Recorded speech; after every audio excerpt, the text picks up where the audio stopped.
Oke, Assalamualaikum warahmatullahi wabarakatuh. Hari ini kita akan belajar algoritma dan pemrograman. Perkenalkan, nama saya Hera Susanti dan ini adalah pertemuan kita yang pertama.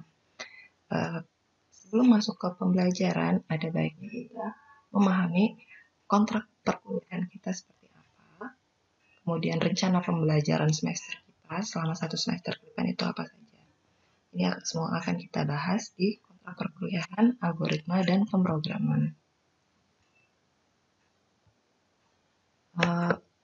Adapun nama mata kuliah ini adalah algoritma dan pemrograman dengan beban kreditnya adalah 2 SKS. Dan kita hanya mempelajari mata kuliah ini di semester gasal saja atau semester genap. Dengan pengajarnya saya sendiri, Hera Susanti. Saya adalah dosen teknik elektronika di PNC. Dengan nomor kontak saya adalah sebagaimana terlampir. Nomor kontak saya sarankan hanya untuk nomor WA saja ya.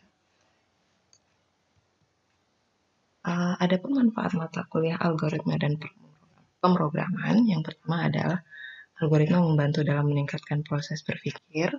Yang kedua, algoritma seperti stimulan otak yang akan memberikan dorongan untuk proses berpikir. Yang ketiga, membantu memecahkan dan atau menyelesaikan banyak masalah dalam ilmu komputer, elektronika, biologi komputasi, ekonomi, dan lain sebagainya. Yang keempat, tanpa pengetahuan tentang algoritma, kita bisa menjadi seorang pembuat kode, tetapi bukan seorang programmer. Adapun deskripsi perkuliahan kita hari ini, maksud saya untuk 1 semester ke depannya apa saja yang akan kita pelajari. Ada 12 poin penting di sini. Yang pertama adalah untuk yang hari ini RPS, pengenalan RPS, kontrak kuliah, dan pengantar algoritma dan pemrograman. Yang kedua, struktur dasar algoritma dan notasi algoritma. Yang ketiga, tipe data, operator, dan ekspresi pada algoritma, dan runtunan pada algoritma. Yang keempat, pemilihan pada algoritma. Yang kelima, masih pemilihan, namun pemilihannya lebih dari 2 pada algoritma. Yang keenam, pengulangan. Yang ketujuh adalah prosedur dan fungsi. Yang kedelapan, array 1 dimensi. Ke-9, array 2 dimensi. Yang ke-10 adalah searching atau pencarian. Yang ke-11 adalah sorting. Dan yang ke-12 adalah pemrosesan arsip. Jadi ini semua yang akan kita pelajari selama 1 semester ini.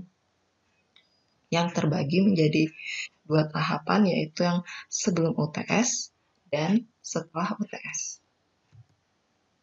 Adapun tujuan dari pembelajaran mata kuliah ini yaitu setelah mengikuti mata kuliah ini, mahasiswa diharapkan mampu menyelesaikan dan atau memecahkan masalah yang berbeda dengan menggunakan teknik yang ada dengan bertindak sesuai dengan aturan dan logis. Strategi perkuliahan kita, berhubung ini masih dalam pandemi, semuanya kita sesuaikan ya, kita kondisikan. Namun strategi dasar perkuliahan kita ada 5 poin penting ya. Yang pertama, kuliah diberikan kepada mahasiswa D3 Teknik Elektronika yang mengambil mata kuliah ini sebagai mayor. Maksudnya ini adalah mata kuliah wajib. Artinya kalian akan mengambil dalam satu paket.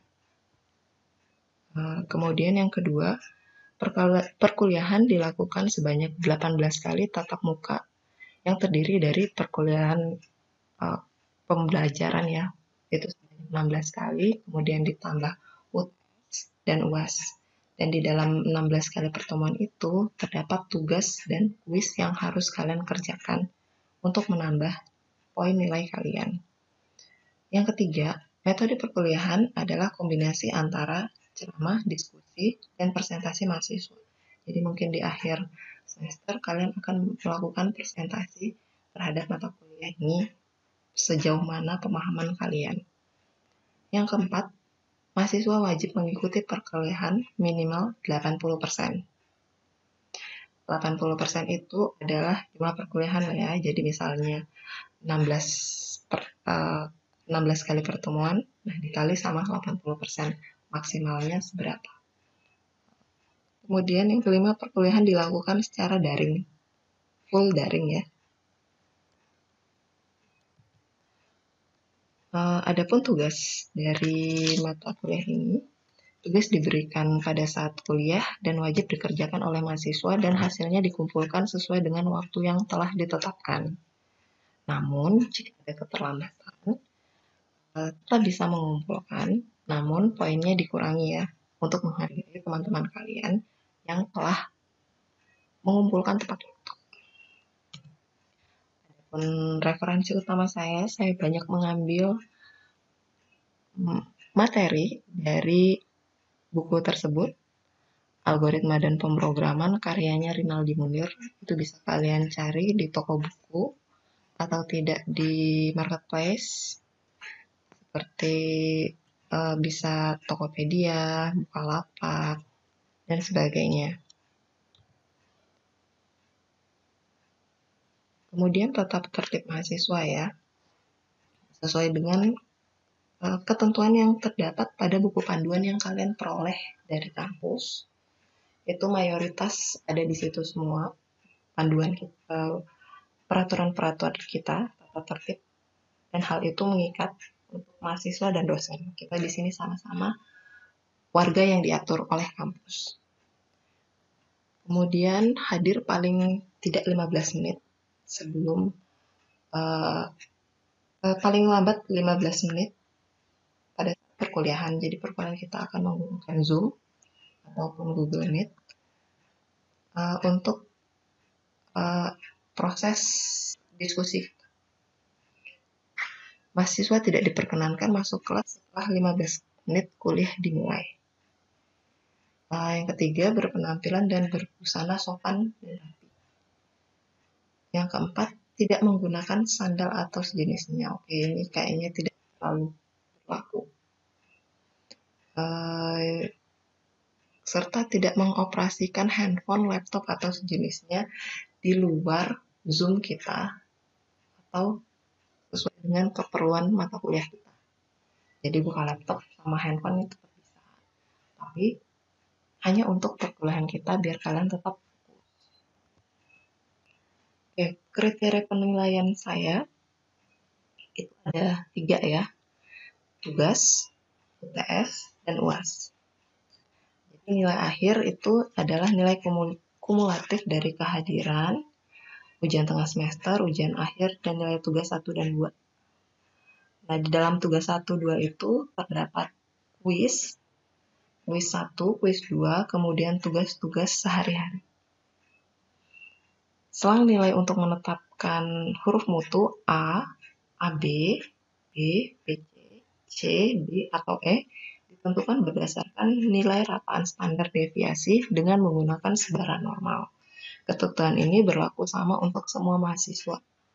Jadi tidak ada perbedaan antara mahasiswa satu dengan mahasiswa yang lain. Nilai juga kita udah pakai, ada rumus yang ditetapkan untuk nilainya, itu sesuai dengan ketentuan dari jurusan masing-masing.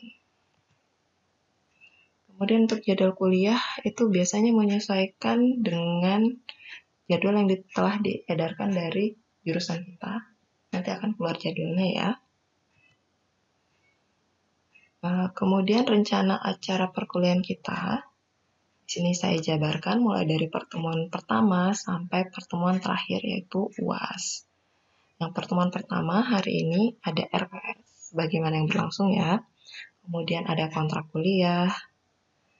Jadi kesepakatan kita di kelas itu seperti apa. Kemudian ada pengantar algoritma dan pemrograman. Yang pertemuan kedua, struktur dasar algoritma dan notasi algoritma. Yang ketiga ada tipe data, operator, ekspresi, dan runtunan pada algoritma. Yang keempat, pemilihan pada algoritma. Yang kelima, pemilihan lebih dari 2 pada algoritma. Keenam, pengulangan. Pertemuan ke-7, prosedur dan fungsi. Kemudian pertemuan ke-8 itu ada soal tugas. Biasanya saya kasih dengan kisi-kisi ya. Kemudian Pertemuan ke-9 itu adalah UTS atau ujian tengah semester.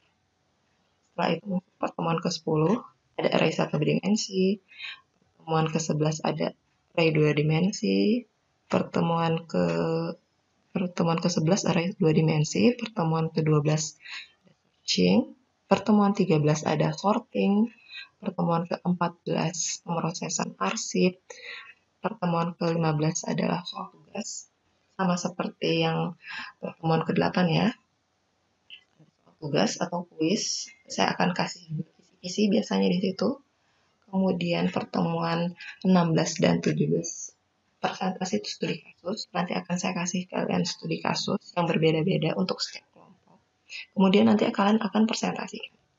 Dan yang terakhir adalah ujian akhir semester untuk mengukur kemampuan kalian selama 1 semester ini pelajaran algoritma dan pemrograman. Ada pun perubahan-perubahan yang kita lakukan atau yang terjadi itu akan diskusikan lebih lanjut.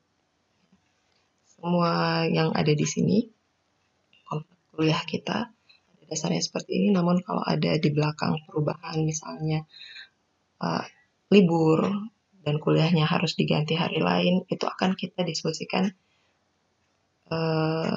pada saat pertemuan kita selanjutnya. Sampai di sini, jika ada yang ingin ditanyakan, silakan nanti ditanyakan pada saat kita Zoom. Oke, Assalamualaikum warahmatullahi wabarakatuh.